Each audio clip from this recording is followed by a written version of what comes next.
I haven't thought a whole lot about what to say. Um, it's kind of ironic, though. I look at Larry Coker, him coming back to UTSA, starting that program. I'm very familiar with that program because Lynn Hickey, their athletic director, was at Texas A&M all 9 years I was there as the women's basketball coach. And I've watched that program. I've certainly followed Larry Coker. And he's back in it for the same reasons I'm in it. And it's really kind of fun to watch and see, first of all, how he's built that program. And hopefully we take the second step in building this program. When I really look at it, not to talk about the past, but I think to just keep things in perspective. Last year was a different situation, because of the uniqueness of the roster. And again, I would you can put UTSA in this situation that started football 3 years ago. There's not a more unique piece of rebuilding a program than this piece here at New Mexico. Last year, you all know our roster situation, but we had 22 or 23 seniors. And we kind of piecemealed that together. We held it together with Band-Aids. We grew a little bit through the season, and we were competitive. But in a lot of ways, this is like our first year. It really is. I look at this as truly like the first year of getting started with a foundation and with a group of players that you're going to see around here, hopefully, for a long time. Again, we have some good senior leadership. We have 4 senior captains that have played a lot of football.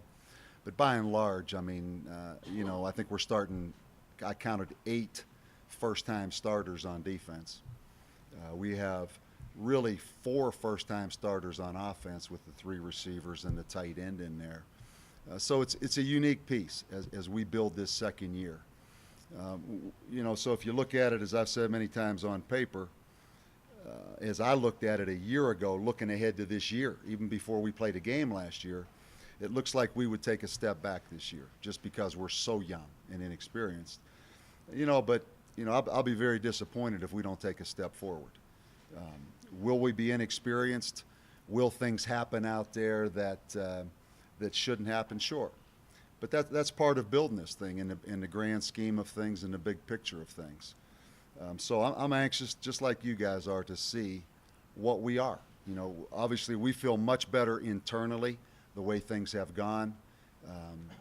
First of all, these players have been outstanding. Without a doubt, they've done everything we've asked to do. Not that we haven't had some little bumps in the road, but they've been very, very little bumps. And the reality is we're inexperienced and we need to go play a game. And the only way you get experience is to go play.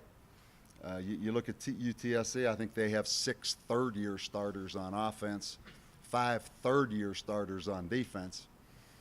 We don't have a third-year starter on this football team. But again, none of that really matters, right? We're going to go play. We expect to play well. I'm anxious to watch our players play. And whatever the results are, however it goes, we'll know where we are and we start to build and we continue to build. So I'm excited about it. I'm anxious to get started.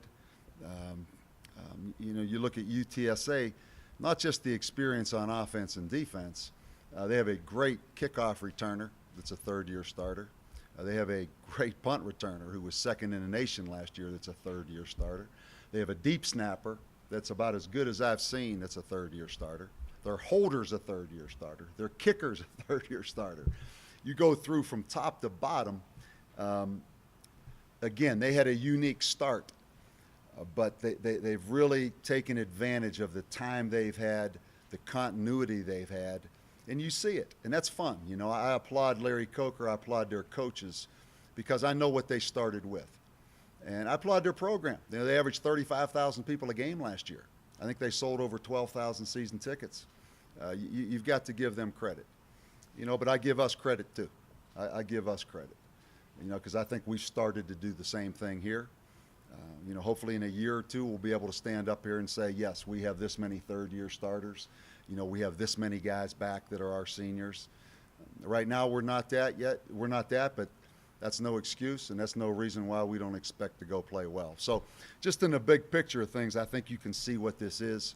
I think I embrace this just like Larry Coker embraces it, and we're so excited and so lucky to get to do this. I mean, you look out in this stadium, you see that big scoreboard, you see that new artificial surface we put in. We've got a roster that is built up numbers-wise. We've got a year under our belt. So I can't wait. I can't wait to just go see what we are, and let's find out. It's time to go play a game. So, guys, any questions? We'll go ahead and start. Coach, last year you said don't expect much. I haven't heard you say that this year. So what is the expectation? You know what? Last year I had no idea. You know, we came in here with a triple option offense, and we had B.R. Holbrook and Cole Gauchi. You know, we had what everybody said was a dysfunctional offensive line, a dysfunctional team. I had no idea. You know, we're taking guys that have 1 year of football basically and get them to buy into a whole different culture from A to Z. This year, I know the culture is better. The culture is consistent. We just have young guys. We just have young guys that have not played in the game. But on the practice field, in the meeting room, going to class, doing the right things, that's all completely better. It's just we have to go play with the lights on. We need to get a Saquon Edwards, who played receiver last year. You got to play corner. There's going to be a lot of different looks coming. We got David Guthrie, who was at a junior college last year. Brett Bowers. I could go right down the line. You know, we've got guys that just have never played. And it's going to be fun to go see if they can do in the game what we have coached them to do in practice. But we all know you find out during the game. So, yeah, my expectations are high because I know we're so much farther along in the process. But I also know until you go out there and play, you don't really have experience. So it's kind of fun. I mean, you're going to get to see them, and you're going to get to see them for the next few years, and you can build and grow right with them. You're going to see Cole Gauchi take the second step. Can he throw it? You guys have watched us practice. He throws it pretty good in practice right now. Well, can he throw it Saturday? But you're going to be right there and find out with us, and it's kind of exciting. As you say, it's a mystery until you line up against somebody else. But going into this game on the field, what are you most confident about? Well, I'm most confident that our offensive line and Casey Carrick can line up and run the ball. You know, and I know they're going to, they're pretty square and they're pretty stout in there. They don't make mistakes on defense. They don't do a whole lot of different things. They're going to make you earn everything. But, put it this way. If we can't line up and run it, I know we don't throw it that well to just say, okay, we're going to throw the ball because they've taken away the run. I feel pretty confident that we can line up and run it. And it'll come back to that at the end of the game. You know, that's still going to be how we win the game is to line up and run the ball. So that would be the one thing that I would feel the most confident about. And, overall, I think schematically we're better on defense. I think we now have our scheme in that we're going to build. I'm anxious to see that. Special teams, I feel good, but they're a challenge. They're pretty darn good in special teams. Their kicker's really good. So, but overall, just like last year, I'd hope we can line up and run the football. You mentioned the running game. You expect Casey Carrier to get as many carries? Yeah, I'm also anxious. So, Casey's had a good camp. We've not, banged on him a whole lot. We didn't need to. Kind of like Rex Ryan maybe didn't need to see Sanchez late in that game. We didn't feel a real need to see Casey. But Crusoe Gongbe, I'm anxious to see. Crusoe Gongbe right now, again, I talked to his mom last night, and the journey with Crusoe, from the time I first came here and he left right off the bat, never had a chance to really coach him, to him coming back to where he is now. I'm really anxious to watch him play. I think he's really a good football player. All the special teams he's on, but he's going to get a chance to carry the ball. Casey will be the guy, but Crusoe's going to play. A lot of them are going to play. We're going to mix some guys in there in different roles at the running back position. Anaya's going to step out there a little bit. The young freshman from Dallas is going to step out there a little bit, but it's going to be Casey and probably Crusoe as the second, 1-2 punch. Coach, like Coker and you yourself, you guys have all these experiences, kind of like a chess match. No, it's that's a little bit overrated. You can say you have all that experience.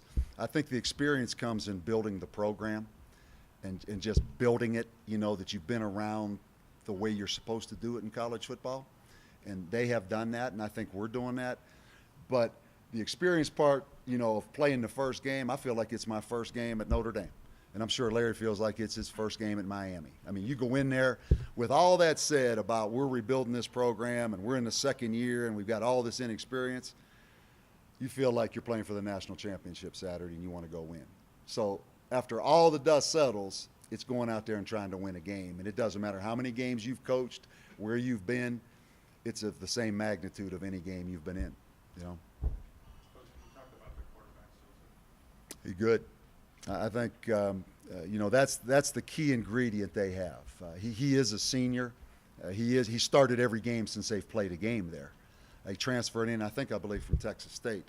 You're going to like their quarterback. He's a quick release, quick decision maker, never gets sacked, doesn't throw interceptions. I think he was 22 touchdowns, 3 interceptions last year. He's an operator. Looks to me like a gym rat guy that just gets the ball out quickly. Reminds me a little bit of the quarterback from Wyoming. Can run good enough, and he operates. He's had a lot of practice. They practiced the whole year without playing, then they played 2 years. He's got a bunch of snaps under his wings, but he's a good player, really good. What did Magnet do to earn a starting spot? Local guy, listed on the depth chart.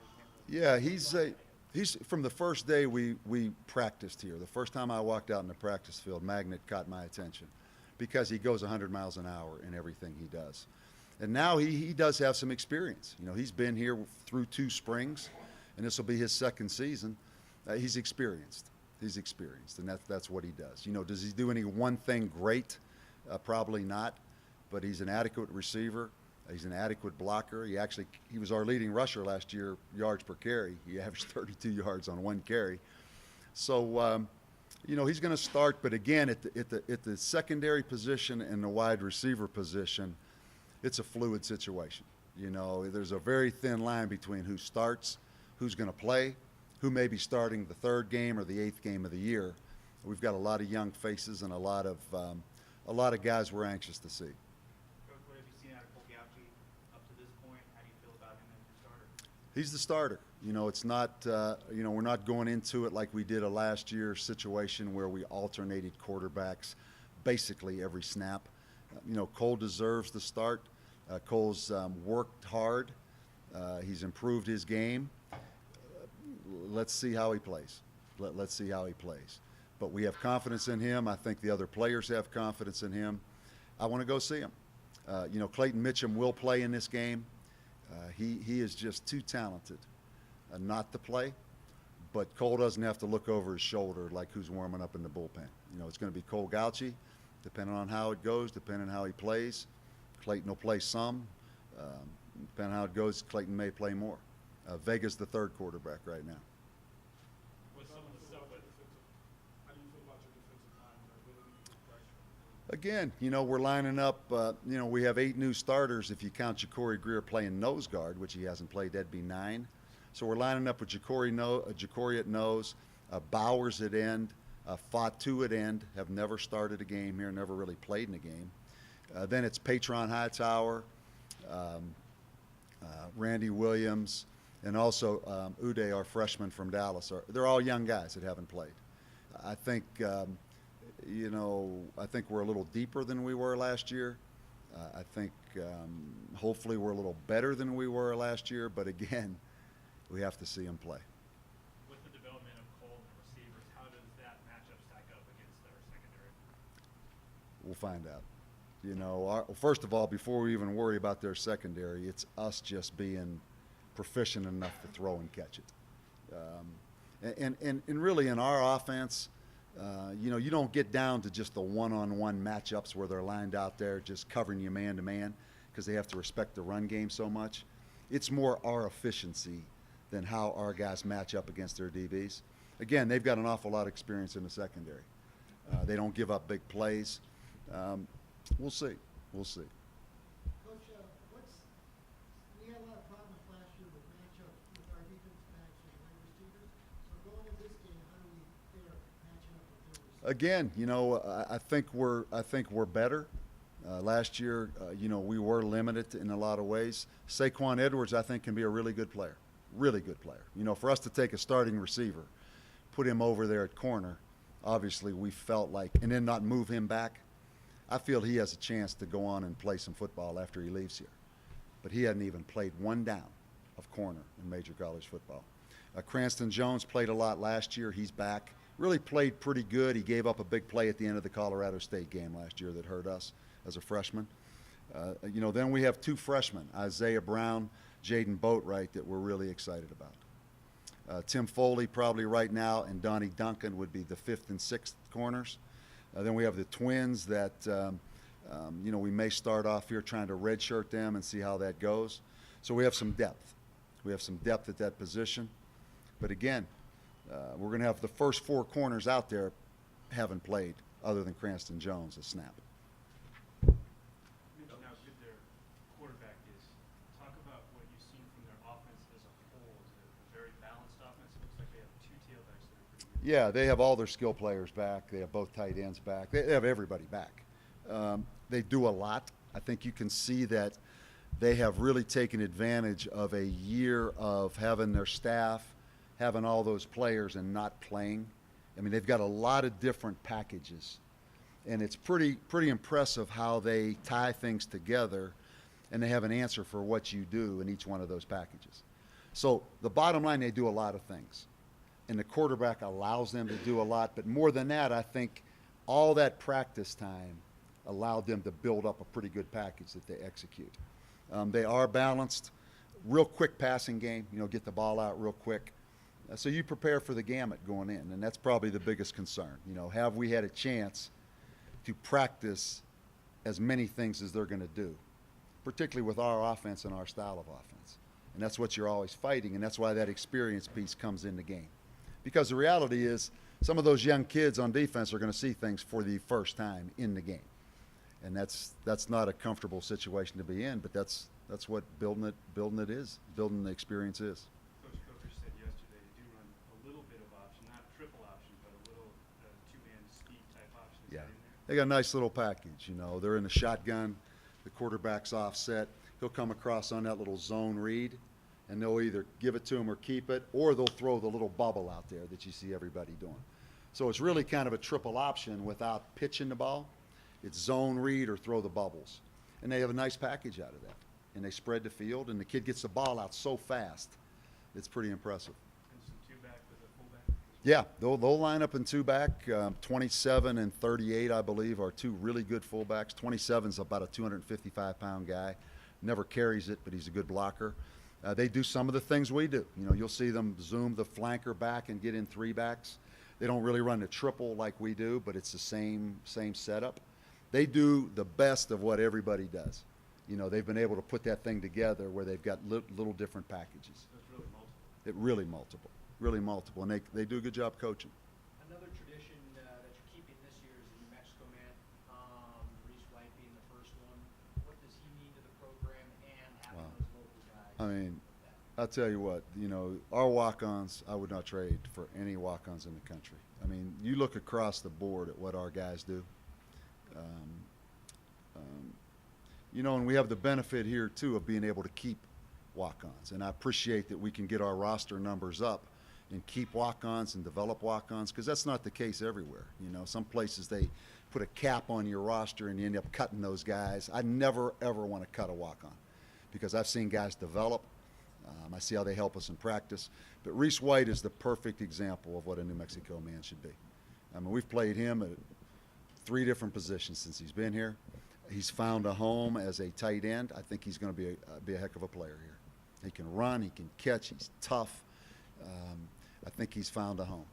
You know, he came here. I remember talking to Reese White. You know, I think maybe his sister went down the road to school, and he was thinking about going down the road to school. And you know, I mean, it's neat to see him come here. He made a bit of a sacrifice to come here, but he has been a factor since day one.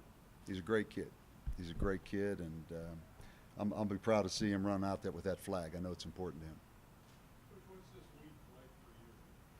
Grinder, you know, just like every week. You know, it's that thing of trying to get guys experienced and not defending ghosts or chasing ghosts. You know, how do you prepare a Saquon Edgeworth Saquon Edwards, for example, for everything that can happen.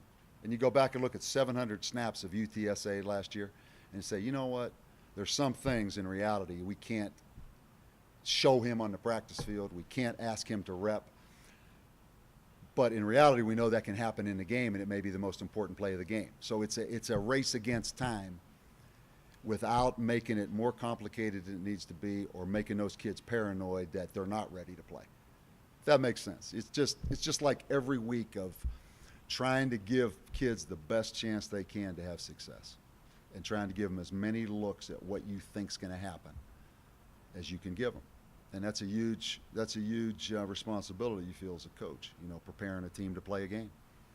Preparing a team to play a game. And that's what you get back in it for, and it never changes. Coach, Lou Holtz used to say the season opener was the scariest game for a college football. What's your take on that? Yeah, I remember losing to Northwestern at home in 95. And we played Gary Barnett in Northwestern. I was the defensive coordinator, and Lou was the head coach. And we opened up that game, and they beat us by 2 points. And I remember the next day, you know, it was Sunday, but there was no school Monday because I think it was Labor Day. It was like a morgue. I mean, it was like a death watch. We had lost our home opener to Northwestern at home. And, you know, I'll never forget that. You know, as a head coach, I think I'm 5-1. 5-1 in openers. We lost my last year at Nebraska. Nebraska was number 1 in the country.